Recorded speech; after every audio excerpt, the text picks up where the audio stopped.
Let's grow together. Our guest speaker this morning is one of the practitioners here at Greater Orlando Center for Spiritual Living. He's a happy, healthy, and active husband, father, and grandfather. He spent his first 27 years in New York City, where he attended Catholic grammar school, high school, and college.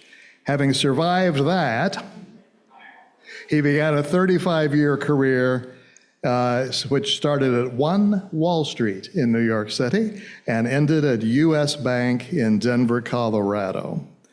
In 2003, he was exposed to Science of Mind at Mile High Church in Denver, where he took as many classes, workshops, and seminars as he could. And there he met his practitioner wife, Patrice, at one of those workshops. He became a licensed prayer practitioner in 2016 after 5 years of dedicated study. And of course, he's now an active practitioner here at Greater Orlando Center for Spiritual Living. So, sit back, relax, and prepare to take in the wisdom of Edgar Rivera. Well, good morning. Good morning. Good morning. Good. I know this is going to work anytime now. Can you hear me all right? Is this working? You know, there it is. I just knew as I was preparing this talk that there's going to be some challenges this morning, and lo and behold, there was. Has it ever happened to you? Have you ever thought, I'm going to have some challenges, and then you did? On the other hand, have you ever thought everything's going to work out really, really well? And it did. Can it be as easy as what Jesus has said? It is done unto you as you believe. Is that really possible? Is it really that simple? Well, scientists have said that the universe has existed for 13.8 billion years, and it all came about as a result of the Big Bang. What happened before the Big Bang? What existed before the Big Bang? Nothing, right? Nothing, except God. God who always was, who always is, who always will be. God who is everywhere in all of its entirety, all at the same time. And where did the universe come from? How did the divine come up with the universe? How did he create the universe? Created it from its own mind, its own thoughts. It's kind of like everything is created twice, first in mind, then in thoughts. Our founder, Ernest Holmes, he said that to learn to think is to learn how to live. For our thoughts go into a creative medium that is infinite in its ability to do and to be. Man and woman. Remember, Ernest Holmes was writing around the turn of the last century, the early 1900s. And so at that time, it was all just men that existed. Women didn't exist. Anyway, so he continued saying, and I'll try to translate it into our current situation. Men and women, by thinking, can bring into their experience whatever they desire, if they think correctly and become living embodiments of their thoughts. And then in his book, Creative Minds, he goes on to say that each soul must discover for himself or herself that they stand in the midst of an eternal creative power which presses itself around their thoughts and casts back to them glorified all that they think. So how do we do this? Well, first, let me tell you about an experience I had driving home a few weeks ago after a service. I was driving alone that day, and so on the way home, I put on my earbuds, and I decided to call my best friend, Rick Beidro. And so I call him, and we're talking, and he's telling me that he had just finished rereading again, a book by Dr. Wayne Dyer. And he said, so many things in this book are similar to other things that I have read. And movies that I've seen, like The Secret. Are you familiar with that? And I said, yeah, I'm familiar with those. As a matter of fact, when I was living in Denver, I had the opportunity to meet both authors and to attend lectures that they gave. So I felt very, very fortunate. So he said, do you believe that stuff? I said, of course I do. And then he said, so Edgar, why aren't you more successful? What? I may have said a little bit more in my mind than what. and then I started thinking, I was stopped at a light. I started thinking all the things, all the ways that I've been successful in my life. And then I started thinking, but, I could be more financially free. I could have better relationships. I could be less judgmental. I could be, and then I realized, oh, wait a minute, Rick is right. I haven't been, if I know all that stuff, why haven't I been more successful? And then I meekly told Rick, the reason why is because I haven't consistently applied everything that I know.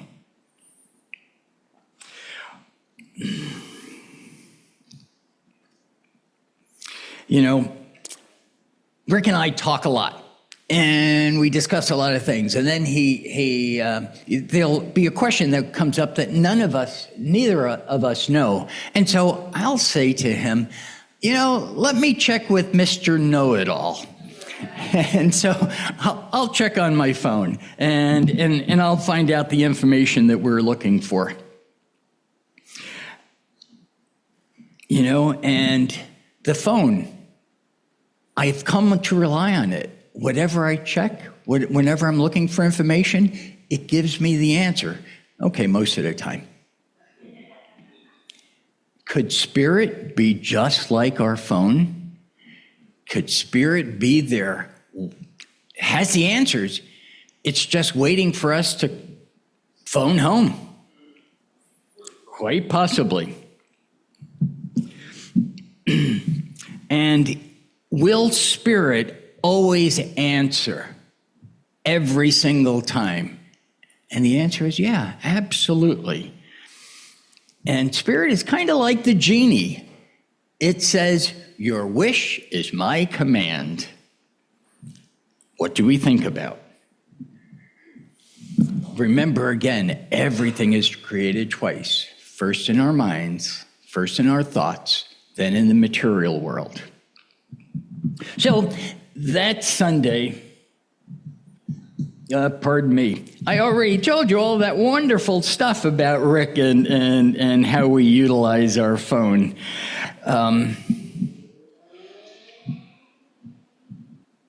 So again, how do we, if we know all this knowledge, how do we really utilize it? How do we make it a part of our life?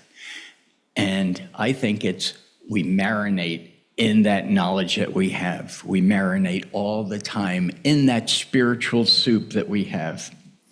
I grew up hearing a phrase, and maybe some of you heard it too. It's 3 words, and help me complete it. If you're at home, shout it out loud. If you're here, shout it out loud.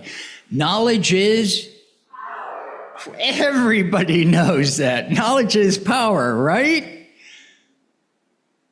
Well, I grew up hearing that my whole life. And so I looked it up. Where does that date back to? It dates back to the late 1500s, early 1600s. And Sir Francis Bacon, he was the first one that said knowledge is power. And it emphasizes that having knowledge gives one influence and authority. Well, from the time we start gaining knowledge, we're little kids. And we learn how to crawl, how to walk, how to talk. We learn what's acceptable to our parents. We learn what's acceptable to society, and we learn what's not. Don Miguel Ruiz, he wrote the 4 Agreements. He calls that our domestication. And that's part of what we are all given as blessings or things to work with. There's a part You know, after hearing something over and over and over again, we start believing it. As a matter of fact, there's a part of our brain, it's called the reticular activation system. And it allows information to seep deeper into our subconscious if we believe it. So it's information that we've heard over and over again, or we've experienced over and over again, and we just know that it's true, and the reticular activation system says, yep, it's true, you can continue. On the other hand, if we hear something that doesn't agree with our beliefs, the reticular activation system stops it. It says, no, don't go any further. That doesn't make any sense. So it's a gatekeeper.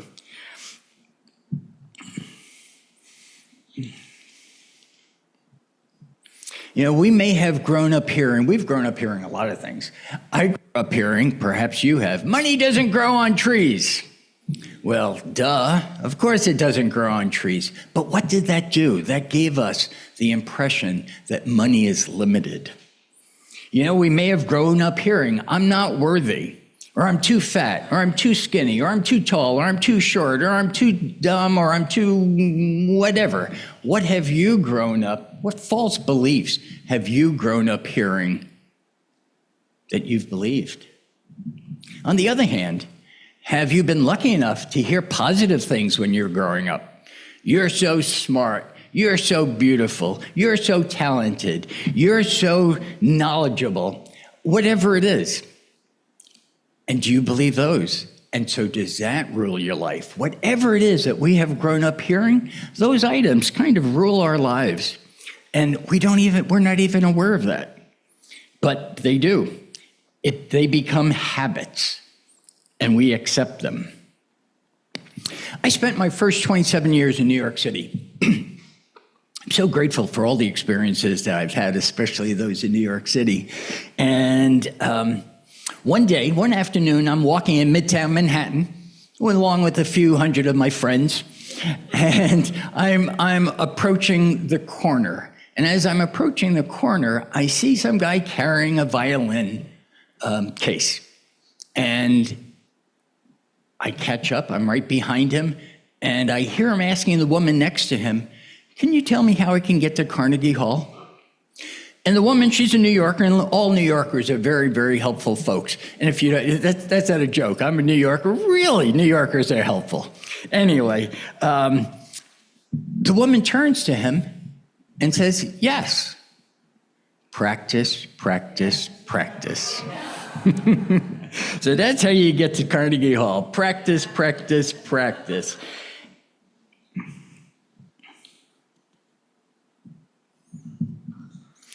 Here's another experience that I had when I was living in Denver, Colorado. I had my driveway where I parked the car right next to the house. I would get into my car going to work in the morning, and then I would remember while I'm in my car, oh, I forgot something. And so I'd run into my house, usually I'd cuss, and then I'd run into my house and I'd get that. And then after a while, I realized, wait a minute, what's going on?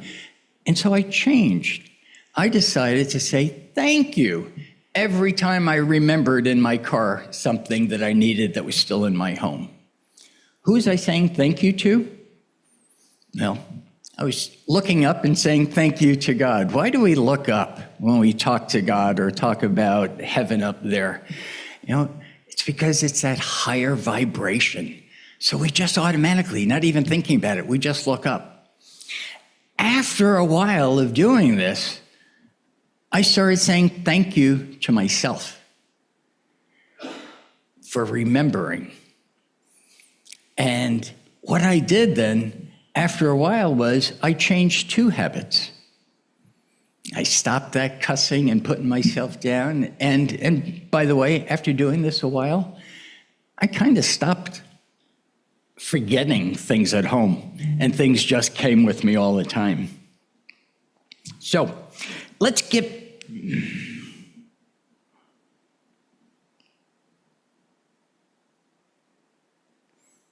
bear with me.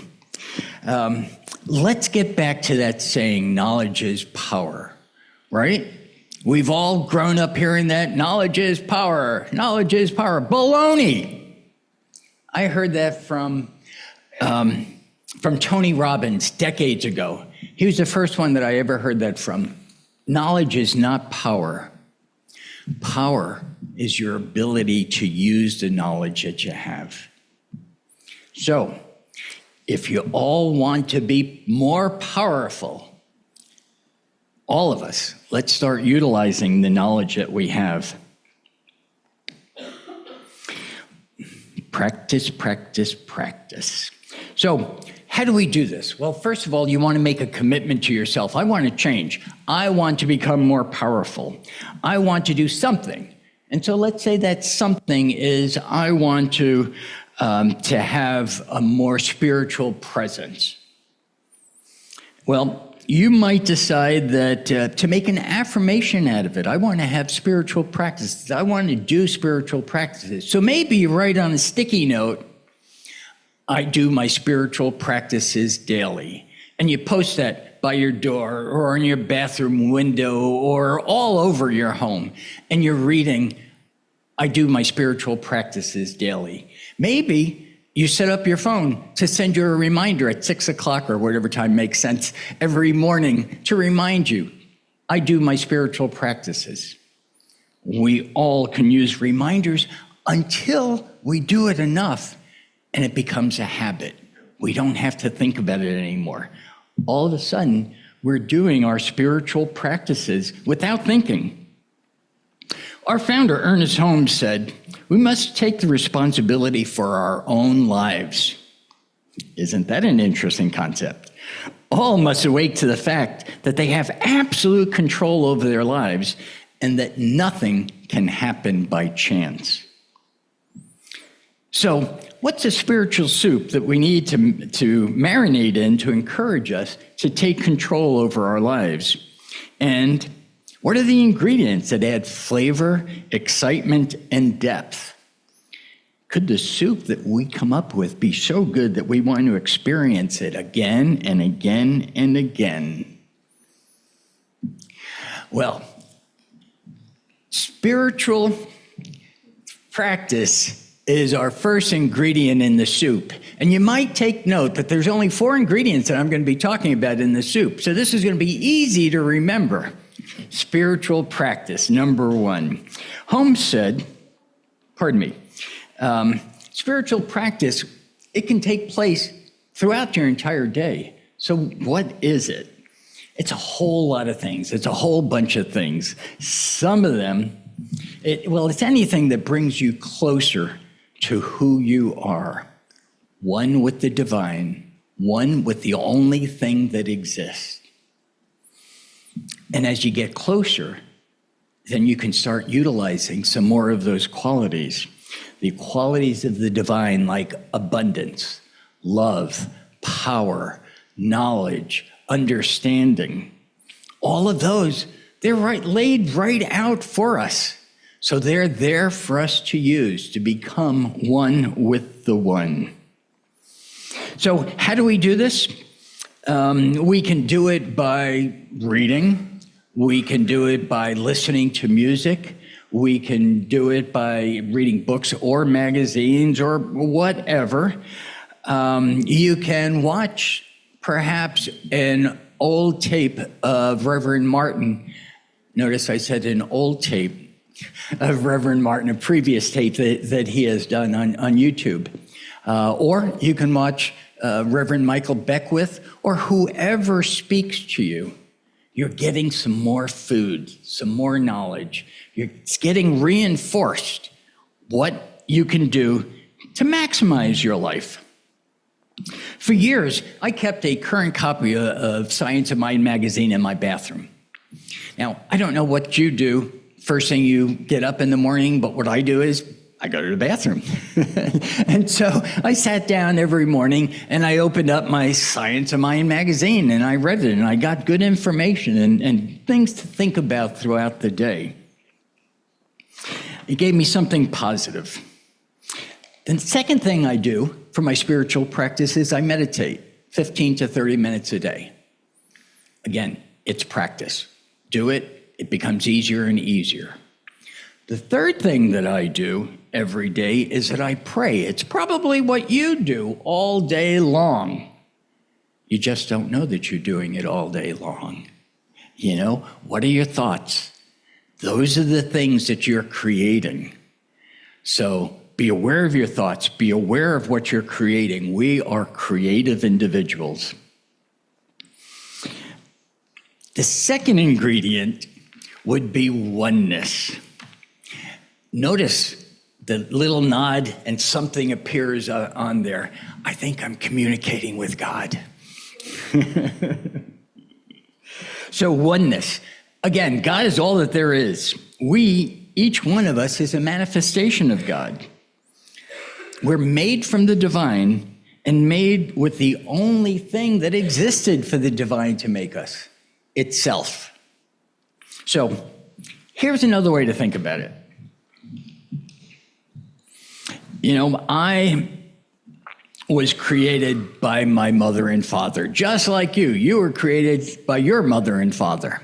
You know, so they got together in a fun and interesting way, and they each gave part of themselves to manifest me. And just like your folks did, they each gave part of themselves to manifest you, just like Spirit, God, the divine, has done. And we each have all of those qualities of our parents. Everything that's in our DNA. Well, remember, our DNA goes way, way, way, way back. It goes back to the first human that existed. So we have all of those qualities. Now, regarding oneness, here's something that I think some of the things you'll all appreciate about the oneness. Have you ever been thinking about someone, and then that person calls you? Have one mind. Last Sunday, Reverend Martin talked about the reticular activation system, and he talked about habits. Both of those topics I had been working on for a long time, and they're in my talk. Did he look at my notes?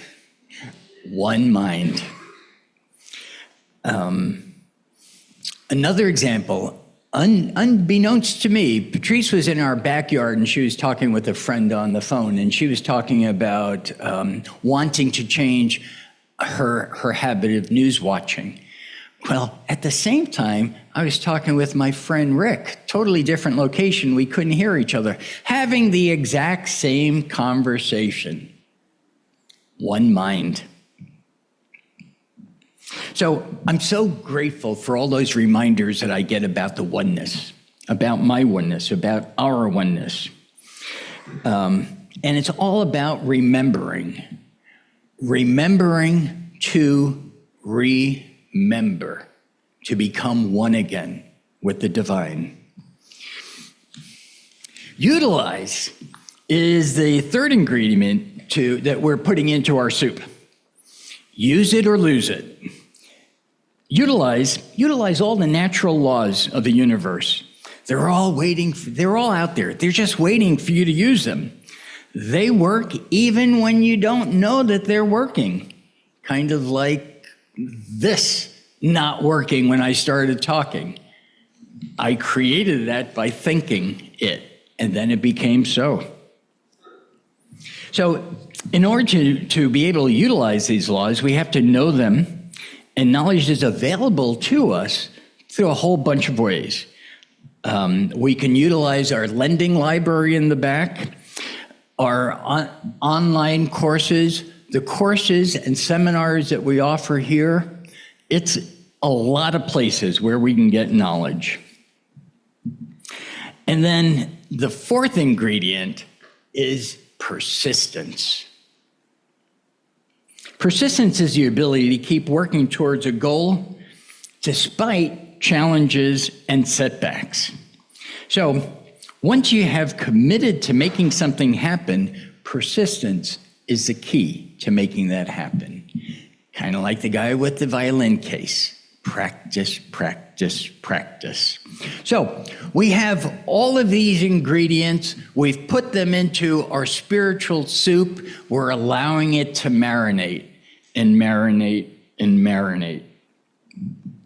Now, What do? Use it.